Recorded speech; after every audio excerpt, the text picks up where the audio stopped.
Well, hello there and welcome to the Max Blitz. I'm David Reed along with Stone Weber, and over the next half hour, we are going to show you all the scores and highlights from across Texoma. Yeah, David, that's right. Lots of big games to get to. Collinsville and Munster, they play for a district title. Huge games for Plainview, Sulphur, Whitesboro, and Van Alstyne. Plus Gunner travels to SNS, and Tioga takes on Wolf City. We got a lot of very big, important games, but let's begin with Hugo, where the Kingston Redskins take on the Buffaloes. Garrett Stringfellow is live at this one with more on this district title tilt there. Garrett? Yeah, thanks, guys. I am live here in Hugo where the Buffaloes played host to the Kingston Redskins, and you guys set it up perfectly. This was a de facto district championship, we'll call it. Not exactly a title game per se, but very well could have decided the district championship. Kingston comes into this one undefeated in district play. Hugo just one game behind them. So here's the setup. Kingston wins, they're the district champions. No ifs, ands, or buts. What happens next week doesn't matter. If Hugo wins this game by 4 or more points and they win next week by 15 or more, they're the district champions. So big stakes on the line. Which team would come out on top, and would Kingston claim the district title tonight? Let's take a look at the highlights. The Hugo Buffaloes host the Kingston Redskins in this all-important district matchup. Kingston gets it going first with the handoff to Parks Ratzliff.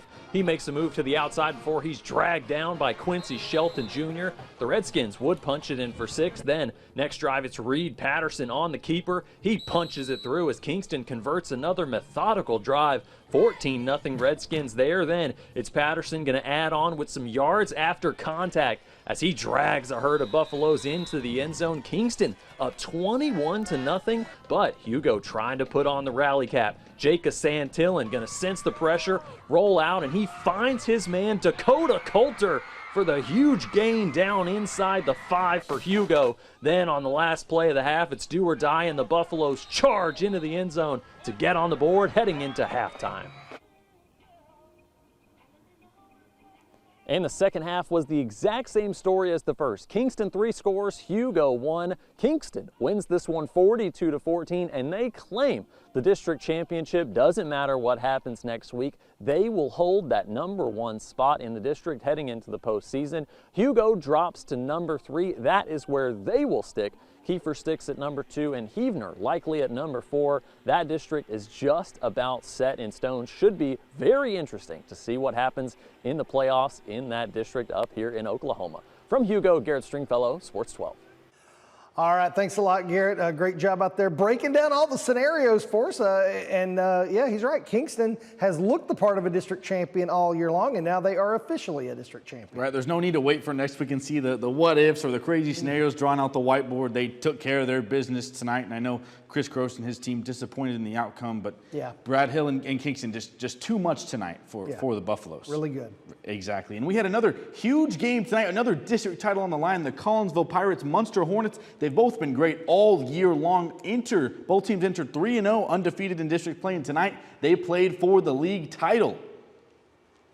Munster 5-0 on the road this season, and Collinsville, they're 3-0 at Pirate Stadium, but we start this game with Munster up 7-0 in the second. Collinsville driving, and then Nolan Peel forces a fumble. Maverick Byer, he falls on it for the Hornet takeaway, and they would capitalize on it 2 plays later. Kaysen Carney, he's looking over the middle. He finds his man Caden Clement, who is behind the defense and is off and running. It's 13-0 Munster after a missed PAT attempt, but the Pirate offense set sail on its next drive. J.J. Jenkins hits Chad Davidson down the seam for the score to cut into that lead. It's now 13-7 Munster in the second. And with under a minute to go right before the half, 4th and 1 for Collinsville. The give to Garrett Trevino. Munster thinks they have him stopped short of the sticks, but it is ruled a first down, and they would capitalize. 4 plays later, Jenkins going to connect with Davidson again. Nothing going left, so he's going to cut it all the way back right across the field. It's a race for the pylon. The Pirates win this one, and after going up, they go 14-13, but Munster outscores them in the second half big. They win 34-20, claim their first district championship since 2021. Wow. Van Alstyne undefeated in district, looking to lock in a district title with a win over Bonham tonight, and they were off to a good start. The quarterback, Brady Carson, going to keep it himself, shoots up the middle into the end zone, 7-0 VA. Bonham with it now, going to take to the air, but this ball is going to fall right into the hands of Panthers defensive back Jackson Skinner. He makes the interception, and he takes it all the way down inside the 10-yard line with a nifty return. They are in business. Short field for VA. Carson dials in Timothy Moore on the slant. That's a touchdown, 13-0 Panthers. Michael Miller, he likes that. They're driving again. Carson hands off to Braden Miller. He gets the edge, takes it in. They get a two-pointer. It's 21-0. Bonham needing to do something. Going for it on fourth down. Jalen Richards takes it up the middle, gets the first down, but that drive would eventually stall out, and the Panthers are on it again. Carson launches one into the end zone. Castor Fonseca for the score. That's a touchdown. Van Alstyne rolls to the district title tonight, 54-7. Well, coming up next on the Max Blitz, Gunner takes on S&S. Plainview hosts North Rock Creek, and Whitesboro with a big district game with Pilot Point. And then the Sulphur Bulldogs, they look to wrap up the district title with a game against Victory Christian. Those highlights next on the Max Blitz. Welcome back to the Max Blitz. The Sulphur Bulldogs are in that driver's seat in District 3A2 right now. And tonight they had a chance to solidify the top spot in the district with a home game against Victory Christian. That they did. Sulphur with the home field for this one. A little pregame fireworks and smoke. Everybody ready to go there. Sulphur looking for a big stop on defense early. The pass picked up by Briar Davenport, taking it all the way home for the score. Coach says, hey, let's keep it going. Then Cash Matlack runs to the outside. He's got room to maneuver, bullying his way down to the 1-yard line, a big gain there. Then the Bulldogs finish off the drive. Austin Garrett takes it in for the touchdown. Sulphur is just rolling at this point. Later, Luke Linville fires a dart to Maddox Mobley. He reaches in, he gets the end zone for the touchdown. What an individual effort there. Bulldogs run away with this one, 77-8. They are district champs. The Plainview Indians trying to solidify that 2 seed as they host North Rock Creek. Game tied 14 coming out of half. Quarterback Cooper Flowers connects to Jet Price, who moves the chains there for the Indians. A few plays later, the handoff goes to Bo Brewster, who makes a nice move, breaks a couple of tackles before being chased out of bounds, puts Plainview in some nice field position. Then they cash in on the goal line. Matthew Chapa charges through the line. He will score. Plainview holds on in a tight one, 34-33. The S&S Rams with the home field against Gunner. The Tigers trying to officially lock up the district title on offense now. Preston Tarpley flips it over to Dylan Tokars, but the ball squirts out.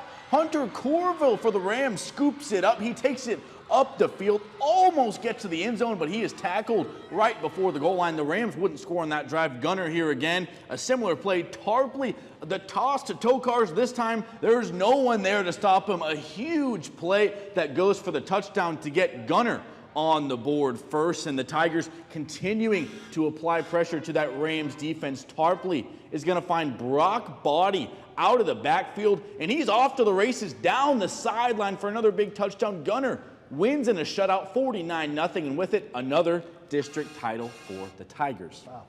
Well, coming up next on the Max Blitz, Lone Grove plays at home. Dixon has their final home game, and Honeygrove and Cupper play for all the marbles. And the Whitesboro Bearcats take on the Pilot Point Bearcats. That's next on the Max Blitz. Well, welcome back to the Max Blitz. The Whitesboro Bearcats have a huge game set up next week when they face Pottsboro. Could determine the 2 seed in that district. But before that game, they can't look ahead. A big district game tonight as they host an improved Pilot Point team. The Whitesboro Bearcats have that home field against Pilot Point. First, Pilot Point marching up the field. Garrett Evans hands it off to Hunter Newman. He punches it in to tie the game. Now here's Whitesboro with the ball. Colt Fagan keeps it himself. He cuts back. He has plenty of room to run, about 80 yards for a big Bearcat score. And a little later in this one, here's Whitesboro again. Fagan, he's going to drop back and launches it deep to Braden Bomar. A leaping catch here, and he's stopped just short of the goal line after a big cutback play there. They'd go on to score moments later. Whitesboro wins 37-21. Lone Grove taking on McLeod, the Lady Horns softball team, recognized for yet another state championship winning season. Congratulations to them. McLeod starts with possession. The QB, he rolls out right, throws it up, but it's intercepted by Braxton Armstrong. He jumps the route, and he has a big return for the Horns to open the game. Talk about setting the tone. Now, Lone Grove with the ball. Tatum Quinn finds Keller Stanley on the screen. He breaks a few tackles and is going to dive for the pylon. He gets in. Touchdown, Longhorns. Another big defensive stop by Lone Grove sees them with another chance to score. Quinn on the keeper. He weaves through traffic and is going to find the end zone to give his team an early 14-point lead. Lone Grove gets the win in this one, 46-37. Wow. Dixon Comets play their final home game of the year against Lexington. Lexington with the ball. Nice pass by the Bulldogs, but DeJuan Williams and Henry Guest don't let him go far. Nice defensive play there. Then Colby Paulson runs it for Dixon. Gets some good yardage on this play before he's taken down by a pack of Bulldogs. Another Lexington pass. This one's going to be completed, but there's a fumble. Derek Drain and Kobe Hills there to make the defensive play for Dixon, but Lexington would get the win in this one, 29-0 over Dixon. The Honey Grove Warriors play the Cupper Bulldogs in their district championship game, both undefeated in league play. Honey Grove gets on the board first. Levi Beavers scores from just outside the end zone. Then Cupper quickly hits back. This one tricks everybody. Adrian Finley goes in and scores the touchdown for Cupper, but things get crazy just before the half. Bulldogs get an interception, drive the length of the field. Finney puts it in with 30 seconds left in the half, but that's enough time for Honey Grove. Beavers bombs it to Rylan Morris. He takes it in for the touchdown. After that, it was Warriors all the way in this one, 26-14. Honey Grove with the big win. Well, coming up next on the Max Blitz, lots of scores to go over, plus some games from last night, including that Sherman-Wakeland game and Caddo Canadian, and of course our always popular Play of the Week. And then the Tioga Bulldogs, they look to wrap up a district title against another district unbeaten, the Wolf City Wolves. Those highlights next on the Max Blitz. Play of the Week, sponsored by Utter Family of Dealerships. Well, welcome back to the Max Blitz. It's time now to show you the best of the best from this big night of high school football. It is the Utter Family of Dealerships Play of the Week. We go back out to Sulphur. Luke Linville fires a dart to Maddox Mobley, and look at the effort after contact to reach the ball and slam it down the nose of the ball on the goal line for the touchdown. I mean, his hips are facing the sideline. He's got to turn completely and reach the goal line. That is why you stretch before the game. That is why you wake up in the morning, get those stretches going, and that is why you get in the end zone on there. A great play there from Sulphur and a great play there to get into the end zone. That's all about the effort.